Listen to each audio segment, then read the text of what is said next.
All right, what is up, guys? What is up, pre-PT Grind Nation? How's everything going?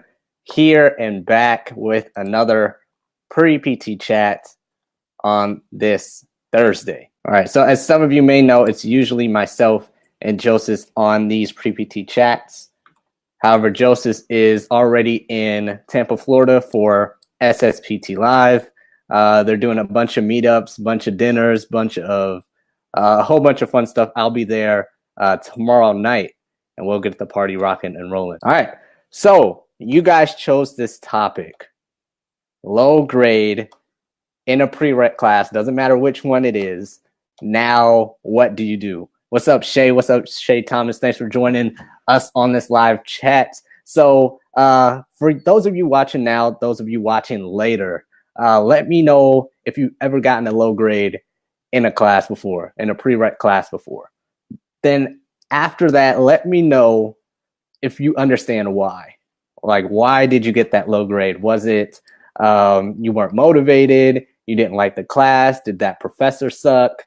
Was it just a hard class? Did you not understand the material? What was it about that class that caused you to get a low grade in that particular course? What was it about that class? Let us know, drop it below, because that's the first step to really tackling this whole thing. You can't raise your GPA up. You can't, raise a class grade without understanding why you've gotten a low grade in the first place. Hey, what's up, Trisha? Organic chem. Okay, organic chem is a hard class. I understand that one. Organic chem is a whole different beast in itself. So I understand organic chem. But why? Like organic chem, was it hard? Did the professor suck? Did you just not understand the material? Did you not have a good why? Did you not have a good plan about it? Were you just not motivated to study? Whatever it was, you have to understand what it was about that class in order for you to attack that weakness. So I mentioned these 5 steps in the title after you get a low grade in a prereq class. Number 1 is understand why you got the low grade in the first place. That's number 1. Somebody put it in the comments. Write it down for everybody to see on replay or on live. Number 1, to redo this whole low GPA thing, this whole low grade thing. If you're retaking the class, how do you even shoot up the next time you take it? Number 1 is to know why you got that low grade in the first place. All right, that's number 1. Number 2 is attack that weakness of why you got the low grade. Did you have low motivation?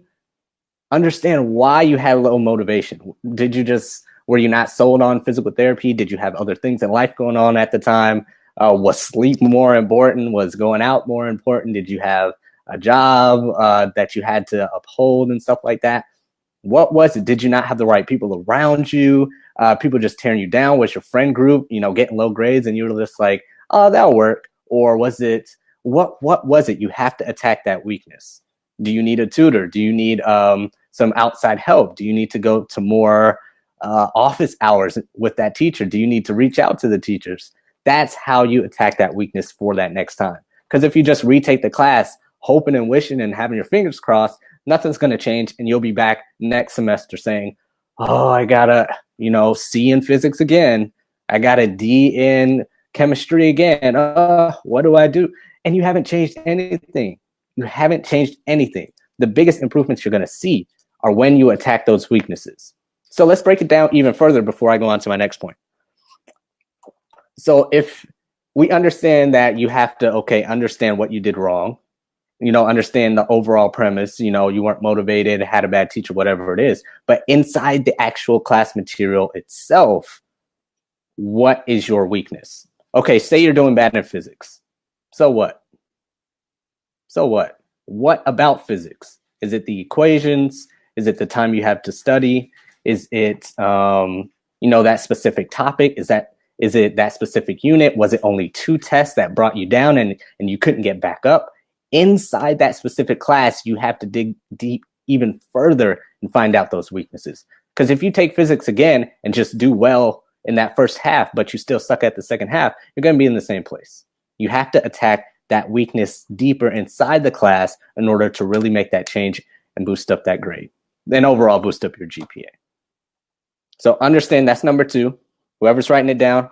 Oh, Jalen, what's up, Jalen? Thanks for writing it down. If you're still watching, number 2 is attack those weaknesses overall and inside that class, if that makes sense. Deeper into the class, however you want to word it, attack your weaknesses. That's number 2. Number 3 is having the A+ mindset. Having the A+ mindset. I don't care if you got an F before, you got a D, you got a C. If you were this close away from a B+, if you're retaking, you got to have a mindset that you're getting an A+ no matter what. Or then what? Why are you even retaking it? What's the point? You're just throwing away money. You're wasting time. You're going to retake this class just to go from a C to a B-? What's that going to do? What's that going to do for your GPA?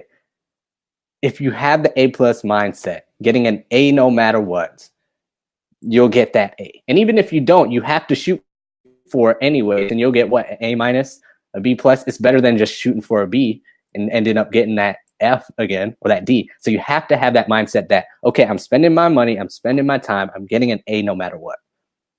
Then the second part of this is you have to make it visual. Okay, if I get an A in this next retake of physics, how is my overall prereq GPA going to look? My overall next 60 credits going to look? My overall cumulative GPA going to look?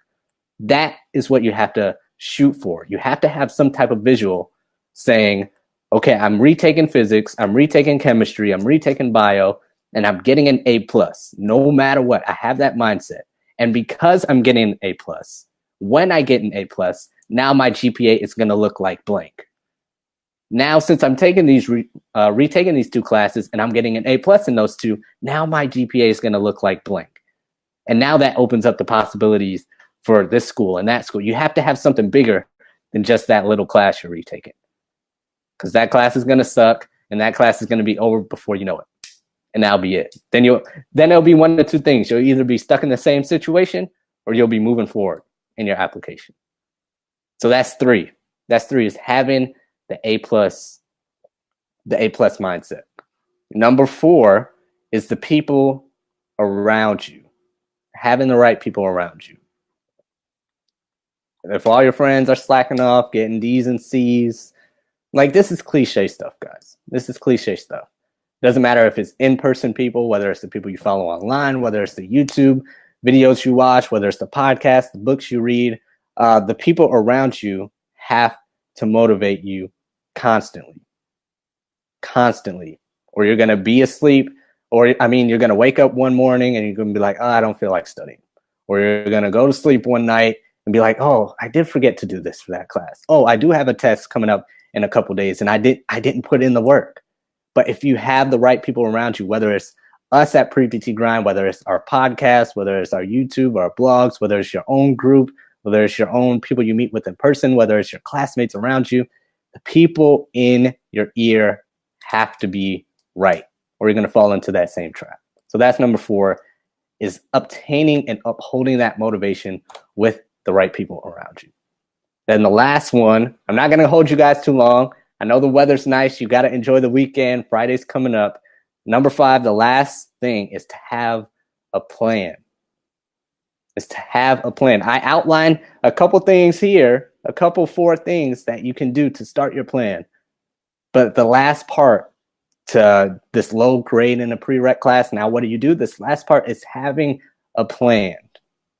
Because really, yes, we have the right why of why we want to do PT, correct? Oh, I want to go into PT to help people. I want to go in to have a stable job. I want to go in because my sister dealt with this and that. The why is fine. The why is great. Yes, you need it. But after that, if you don't have a plan, the why means nothing. If you don't have a plan, the why means nothing. There are thousands of pre-PTs out there who have the same dream as you, who want to get into PT school just like you, who got an ACL tear just like you, whose mom went into physical therapy and now she can walk again just like you. Everybody has a why. Everybody wants to do stuff. Everyone has a dream. If you don't have a plan to act it out, so what? You'll be sitting on the couch with your same dream in a couple years. So you have to have a plan to map out your why. So that's it. That's the 5 steps. I kept it real basic. Let me know if you have any questions about that in the comments. I'm going to go over them one more time. Number 1 is, why did you get that low grade in the first place? Right? Why did you receive that low grade? Number 2 is attack the weaknesses. Number 3, have the A+ mindset. Number 4, have the right motivation and the right people around you. 5 is have a plan. Number 5 is to have a plan. Whether your plan is those 4 steps I outlined before, or whether your plan is something totally different and you can follow it, you can stay disciplined for it, and you can follow it for the remainder of this application cycle. Whatever it is, you need to have a plan to act out your why of why you're getting into PT school and why you're retaking that class and why you're trying to get a higher GPA and why you're trying. It doesn't matter. You have to have a plan to act it out. So that's it. Oh, what's up, Nate? Thanks for joining us. But that's it, y'all. The 5 steps to reversing the low GPA, to getting a better grade in your prereqs, whatever you want to call it, is this right here. The most important thing I could probably tell you from these 5 steps, if you're just joining us or if you're skipping through the replay, is just have a plan. Have a plan if it's with this class. Have a plan if it's the whole application cycle, whether it's a plan from us, whether you're in your course, whether you're just listening to our podcast, this YouTube replay, whether you're just asking us questions, whatever it is, going forward, the application cycle starts in a couple weeks, like 7, 8, 9 weeks or so. You have to have a plan, or you're just going to be sitting on the couch with a why, with a dream. So that's it, y'all. Let's check if I have any questions. What's up, James? What's up, Maribel? What's up? Who else we got in here? Nico, Beth. What's up, y'all? Thanks for joining us. Catch us next week. We'll probably be doing a couple lives. I'll be heading down to SSPT Live in Clearwater, Florida tomorrow. So hopefully we'll catch you there. Take care, guys. Thanks for joining us on another Pre-PT chat. Take care.